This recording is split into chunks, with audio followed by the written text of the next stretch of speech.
Something huge just happened at the Federal Reserve. It undercuts one of Donald Trump's biggest pressure points, and the Fed has brilliantly Trump-proofed itself for the inevitable departure of Fed Chairman Jerome Powell. Let me explain what happened and why it's so brilliant. It was done quietly. It was done unanimously, and it happened way earlier than anybody expected.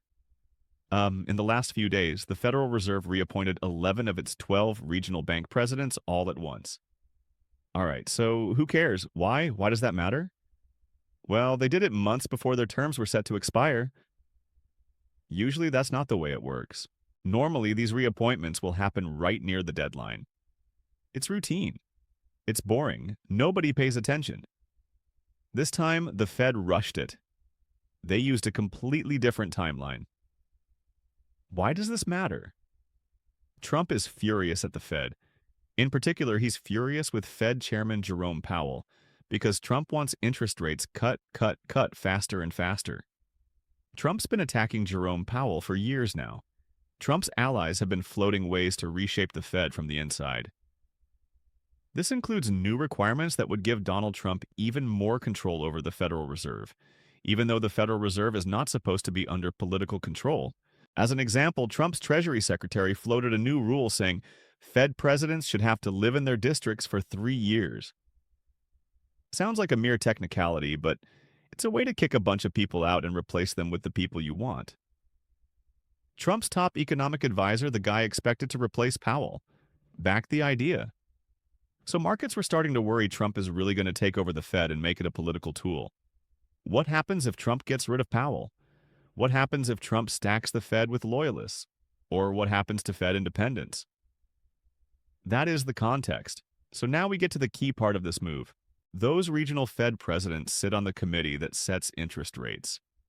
And one of the things I've told you, and I hope others have been telling you as well, is that just replacing Powell alone won't give Trump the control that he wants. Because when the Fed meets to decide what are we doing with rates, are they going up, down, or staying the same? All of those regional Fed presidents get a vote. And in recent meetings, meaning these other Fed presidents have been more resistant to rate cuts than the Trump-appointed governors. In other words, they are a problem for Trump even if he gets rid of Jerome Powell. So the Fed board stepped in and said, not so fast. And by reappointing these folks earlier than normal, the Fed has locked them in for another 5 years.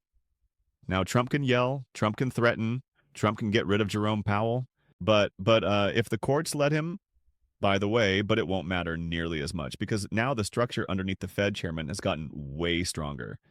And one Fed official said, this takes a huge risk off the table going into 2026. The good news about this is it portends greater economic stability next year. The bad news about this is if you want Trump to do whatever he wants in an authoritarian style, it's going to be harder for him to do it. So this is great if you like the Fed's independence. This is great if you like the Fed not bowing to pressure from the president, but if you want Trump to have all the power, you're not going to like this. Now, the translation here is that Wall Street understands what just happened. And they like it because you look at bond yields, they went up, and economists are realizing Trump has just been, or the Fed has been. Trump-proofed is a better way to say it.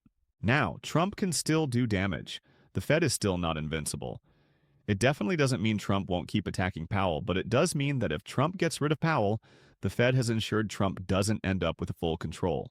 And this is how institutions defend themselves quietly, procedurally, before the fire even starts. It's being done professionally, it's being done with tact, and it may be one of the most effective moves we have seen against Donald Trump in months. It's not going to get headlines. It's not hot in the way that Trump likes to say, but it is meaningful. Now, let me remind you, why is Trump obsessed with rate cuts to begin with? It's not about careful monetary policy. Rate cuts pump the stock market. Stock market highs make headlines. Headlines let Trump say, look at how everything is booming, at least the stock market in my economy. Trump wants the sugar high. Rate cuts give the stock market a sugar high, and he wants it to happen on his timeline. The Fed's job is to balance many different factors and decide where should rates be. So this move really hits Trump where it hurts, which is his ability to spin narrative. And it is a truly brilliant move. I mean, just an excellent, excellent move from the Fed. And the funniest part about it is all of these people angry that the Fed is trying to do this, that, or the other thing with these early reappointments. The economy will probably be better because of this next year.